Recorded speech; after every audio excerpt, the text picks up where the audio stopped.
Hello. Hi, Lisa. I owe you an email. Hi, Christina and Diane and Suzanne and Rachel, Scott and Angela and Rhonda and Kay. We're going to get started in just a moment. As you can all imagine, our lobbyist, Becky Bogard, is always running from one meeting with a lawmaker to another, and she will be presenting for us today. But please take a few moments to introduce yourself in the chat room, in the chat. Who you are, the organization you serve, or the community that you serve.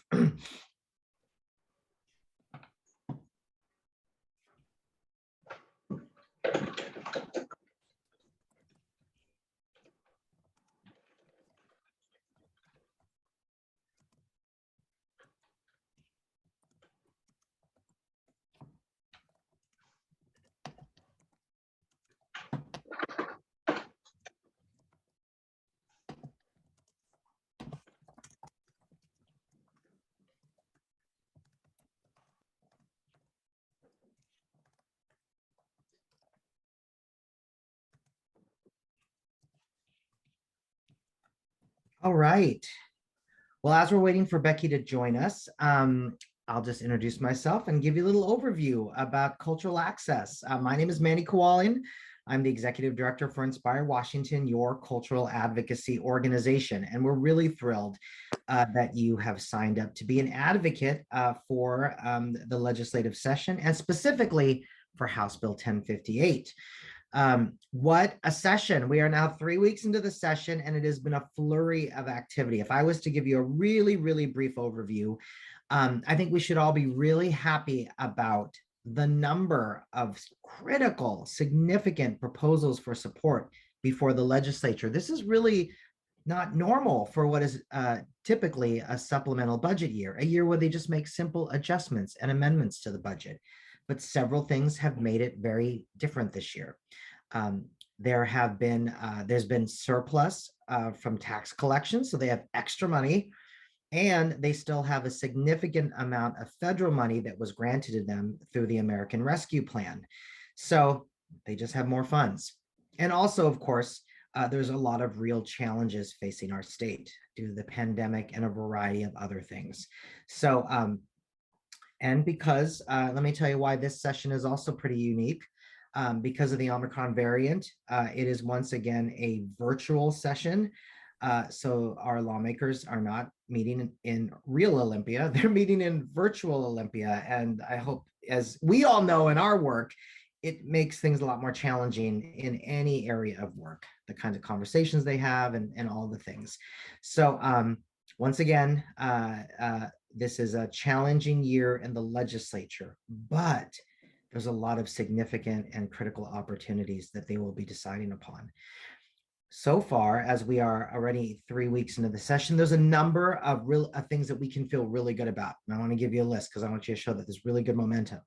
One, the Senate version of the bill that will support Building for the Arts has already received executive action, and it's on its way to the Senate floor.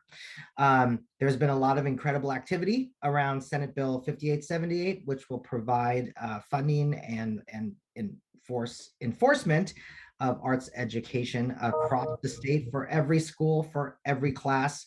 So we're really thrilled about that. So just even at the beginning of the session, there's a lot of progress. And we're thrilled that you're going to be advocating. We ask you to be really patient with us. The whole system is really different this year. As you can imagine, lawmakers are tired. They're on Zoom all the time, and things aren't normal. So I do know that I've been hearing that some of the legislators don't have the time to meet with you.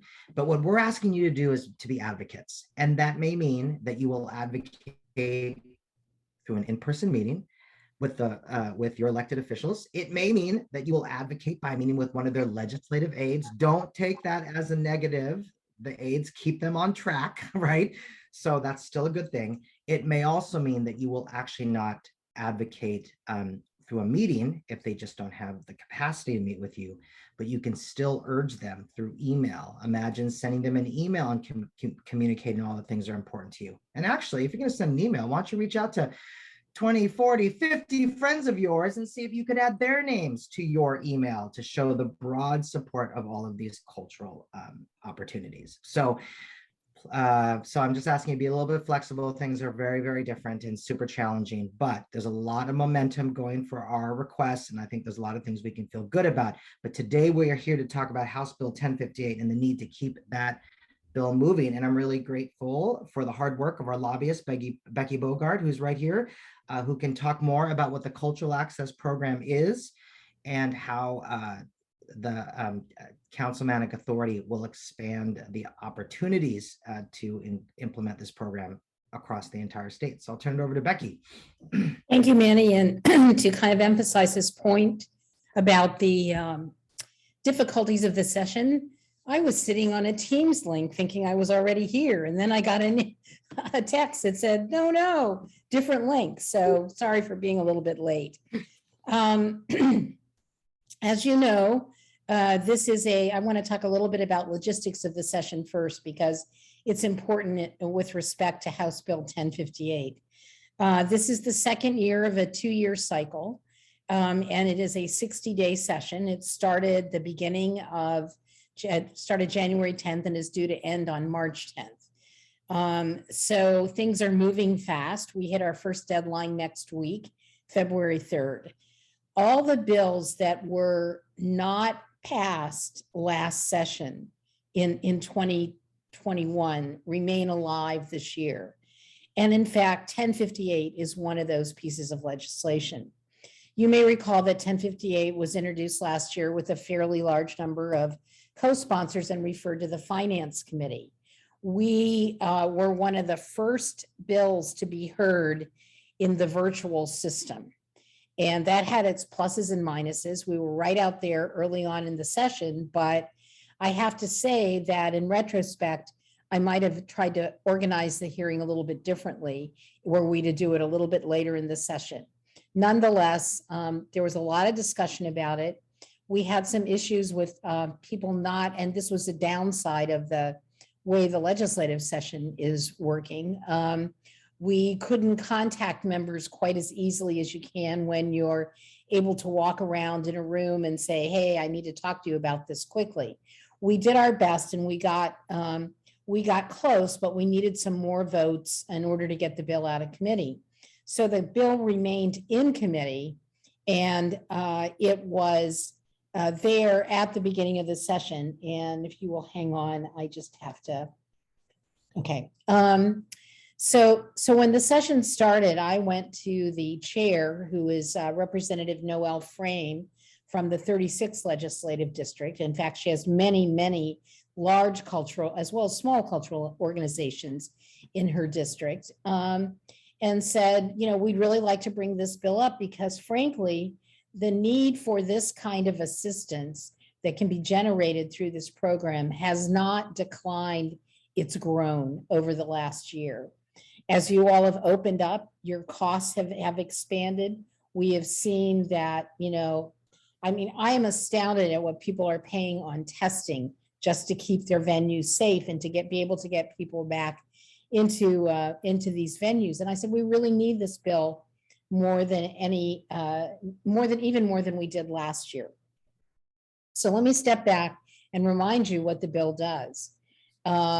When cultural access was passed in 2017, I think it was, the provision was that it could be funded by a 1/10 of a cent increase in the sales tax or by a property tax measure of equal amount.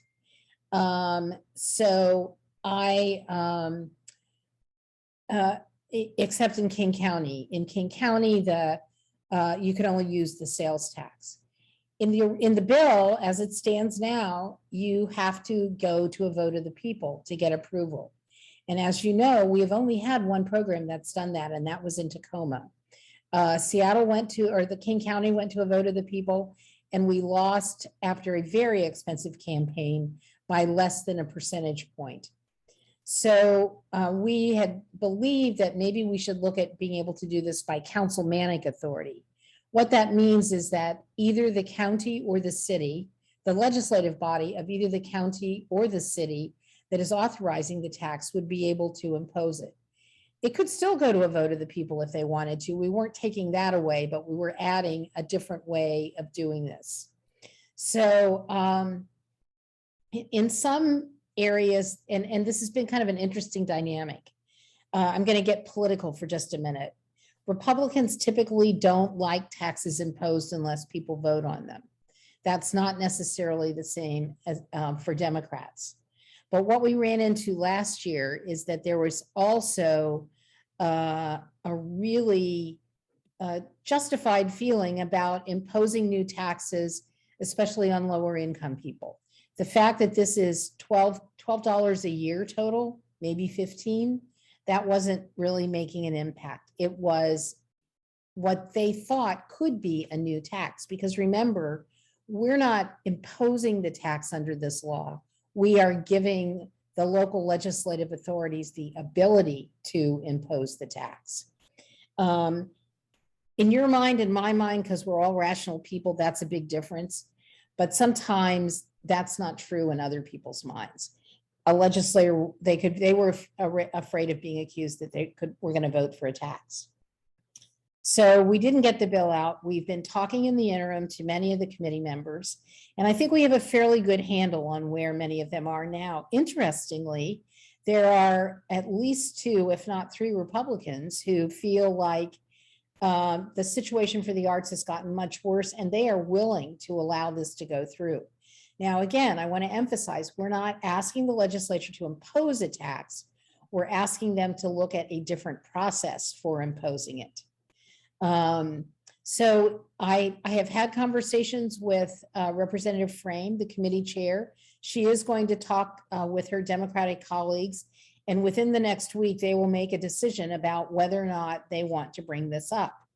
Now, there are some people that I think really need to know that in spite of the fact that sales tax is regressive, in spite of the fact that's what we would do in King County, because that's the only option we have, the benefits that it brings to lower income people are substantial. And they are things that they would never be able to afford, never have those experiences with that $12 that they in effect would be spending on this. So what I can say is that we're hopeful that it will come up.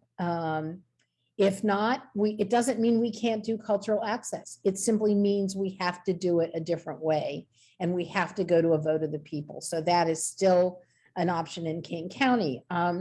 You know, from a practical standpoint, and I've made this argument with legislators, doing a ballot measure right now is an expensive proposition, and there's simply among this constituency not the dollars to spend, or it would be very hard to find the dollars to spend on a costly campaign.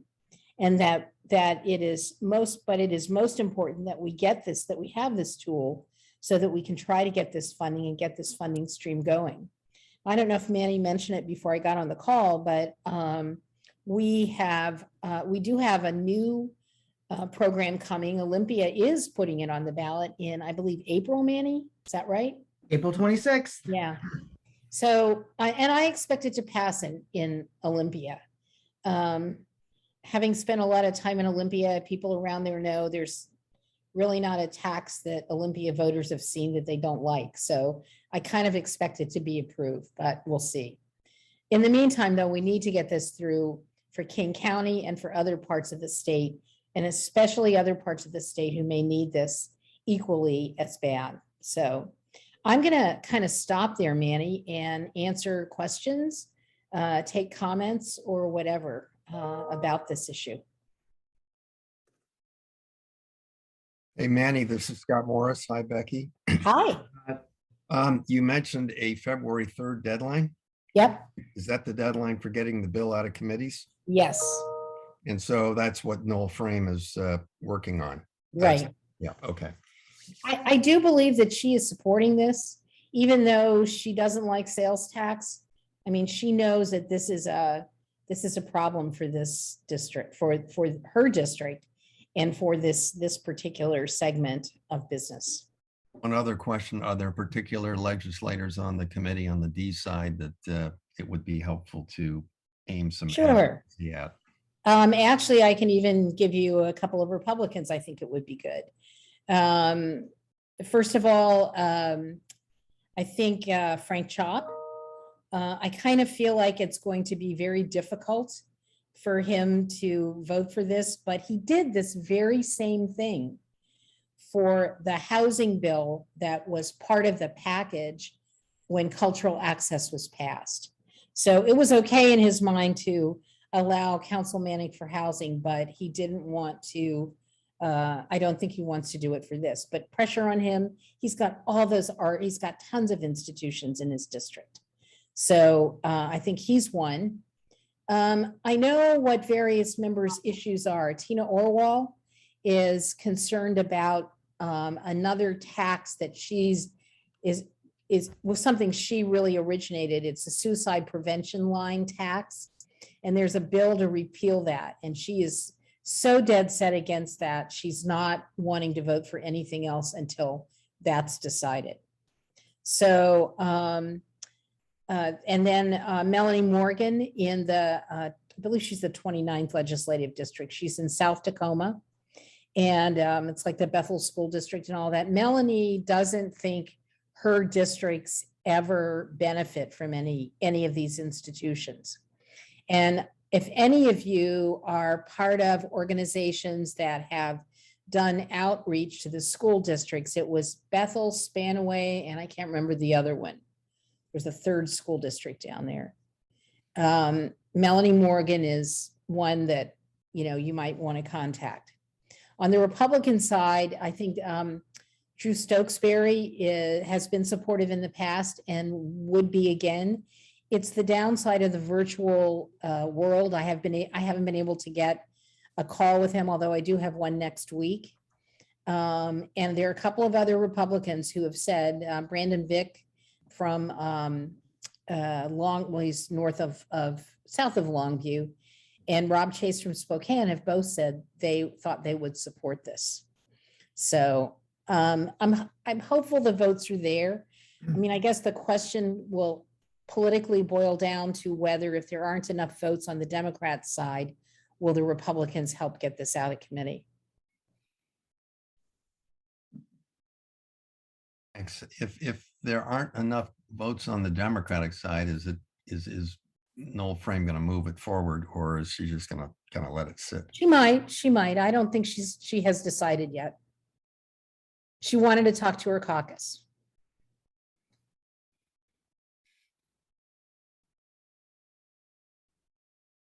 I've seen bills move out this year, Scott, that have had bipartisan support, but not enough Democrat votes to get it out just with Democrats. Got it. Thank you. Mm-hmm. I see someone from the Auburn Symphony here, and that's Drew Stokesbury's district. So it would be great if you could send him an email or some kind of information saying that you support this. Yeah, thank you. Auburn overlaps the 3 different districts. So right, but you're close there enough. are a few different ones. Yeah.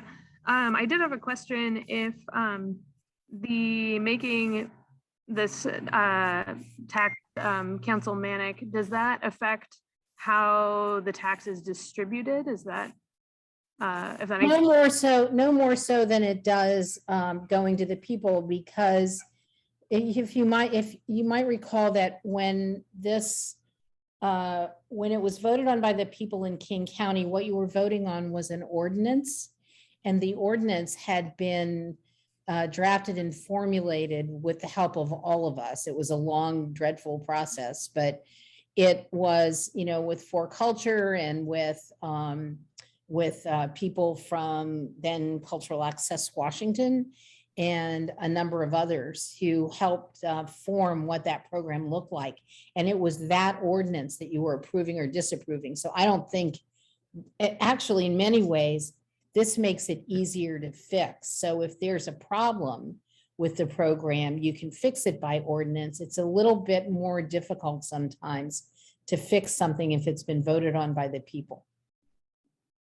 That's a really good question, Sarah. And one thing I just really want to emphasize is that, of course, after our loss in 2017, we heard loud and clear from the cultural sector in King County that the organization that champions it, then Cultural Access Washington, now Inspire Washington, should not decide how the funds are distributed.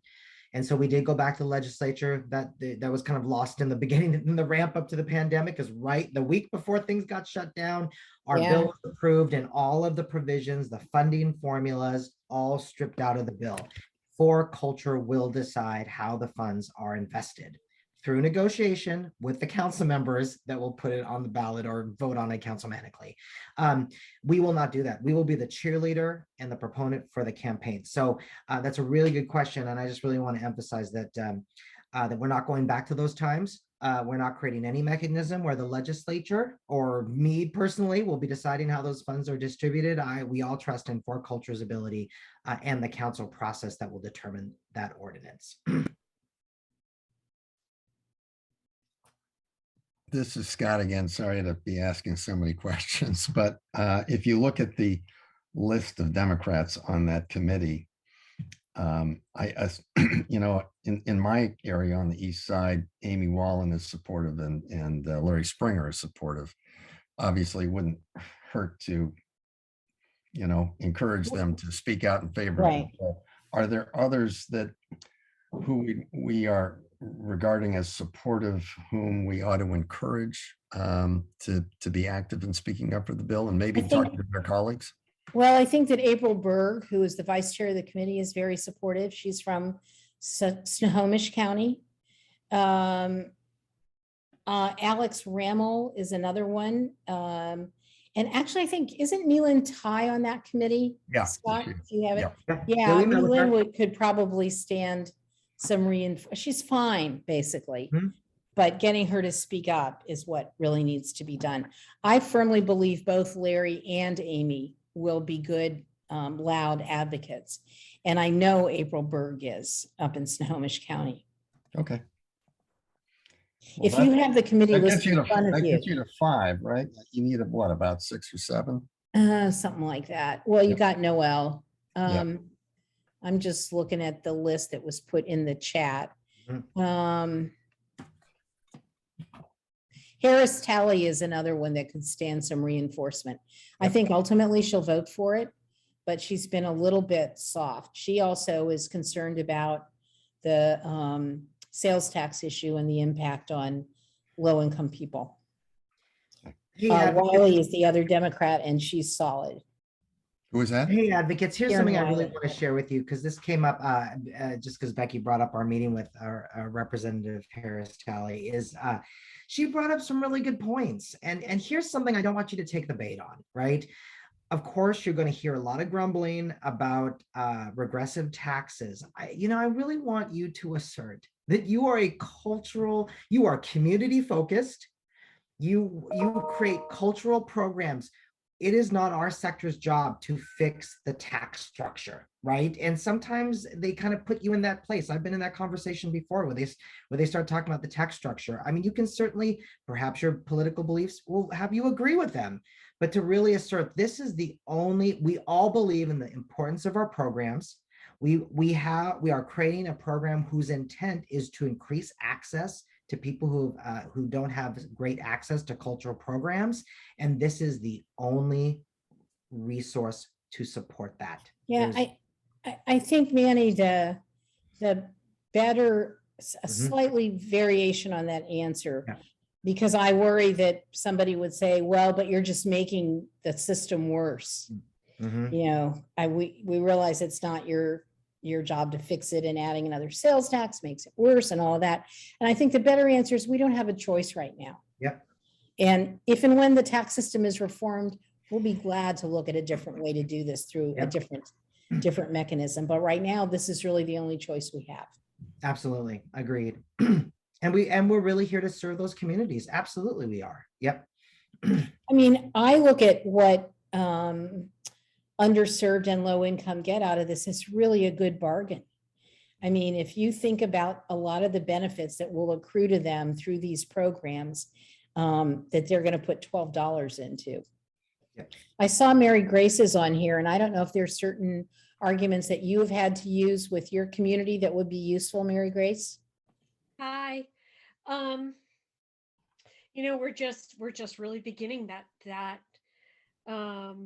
strong public discussion. You know, up till now, our conversations have been with the community that is supportive, and we're just starting to wade into the broader community.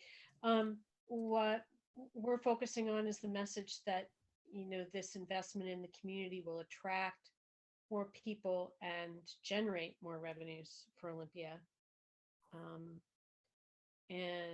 But I really like the argument that you're putting forth too. So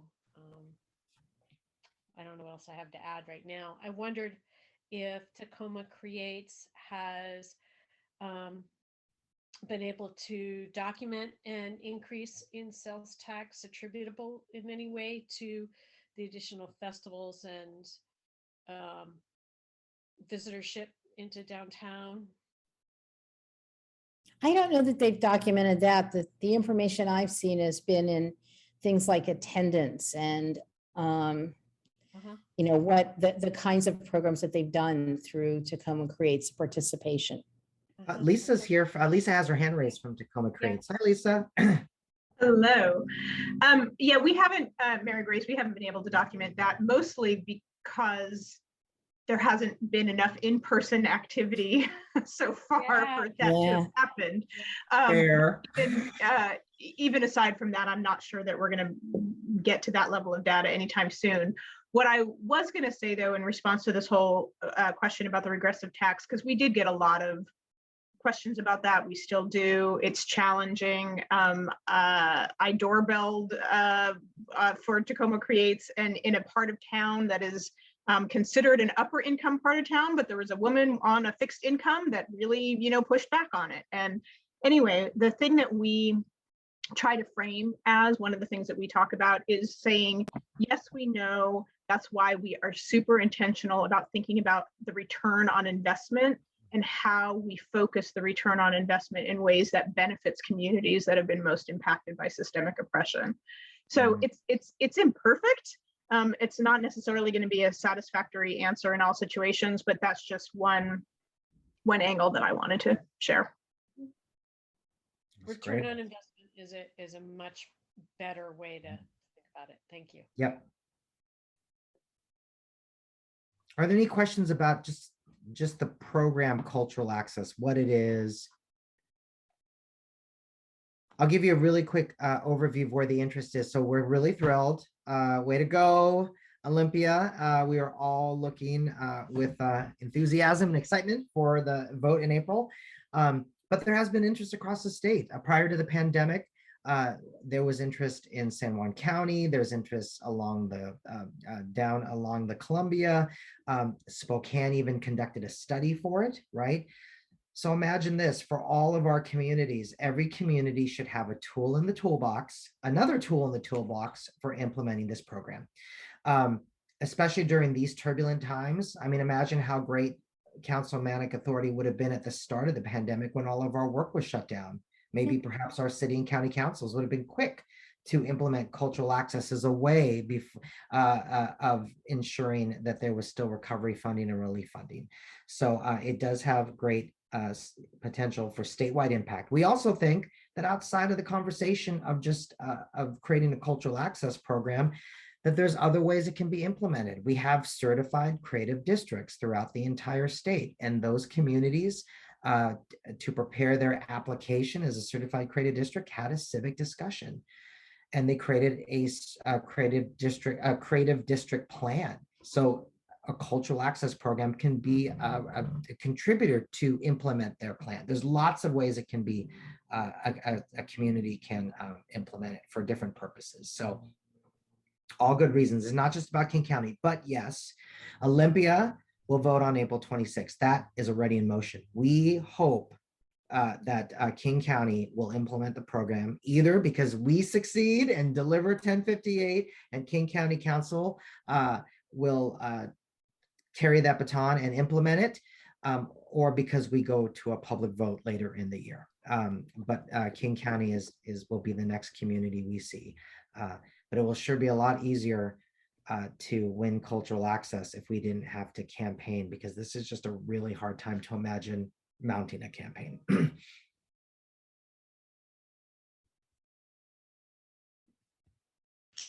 Hey, this is Andy. I got a question for Lisa and for Becky. If the Oh, Andy, I'm sorry, you're breaking up. You need to turn off your video, component Andy. for cultural access, how that works.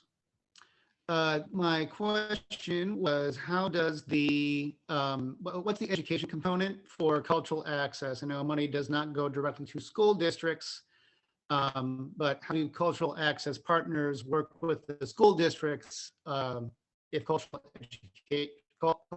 access was passed? I think it was for Lisa. Yeah, I think it was really hard to hear you, Andy, but I think the question was about how funding supports K-12 schools.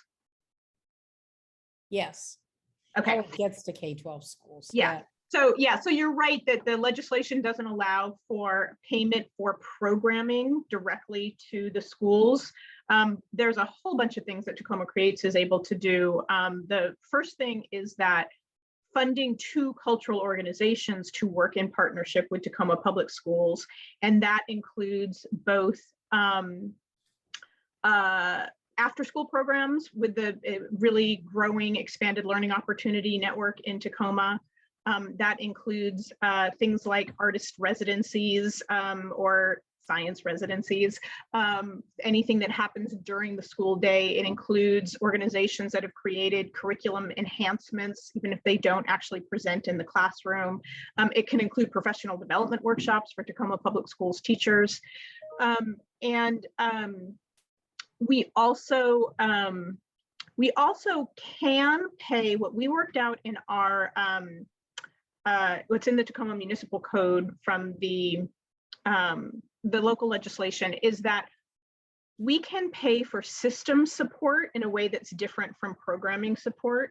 So we do have a contract directly with the district to pay for some transportation that supports these cultural partnerships, which also goes with the fact that the Tacoma Creates ordinance has a slice specifically for transportation, and I don't know if that applies in King County or in other initiatives or not. But so we contract with the district to support activity buses for post after school transportation home. And we have a brand new thing that's starting up that is going to support buses for field trips, for school day field trips for any Title I Tacoma Public School to do a school day field trip to a Tacoma Creates program in Tacoma. And so that's piloting this year. I don't even know how many in-person field trips are going to be able to happen, but certainly organizations have been doing virtual field trips, and that's another way that Tacoma Creates funding is supporting that partnership with the school. That's the short answer.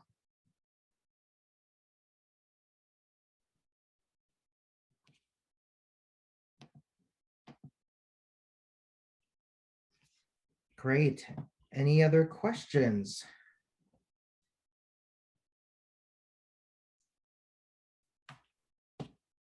Well, this video will be logged in our on our YouTube channel so that other advocates can check it out and prepare for their meetings. I think that Becky gave a lot of really great specific things you can do regarding members of the committee, the finance committee. The link is in the chat. If you are in their district or you provide work in their district, reaching out and urging them to move House Bill 1058 to executive action with their full support.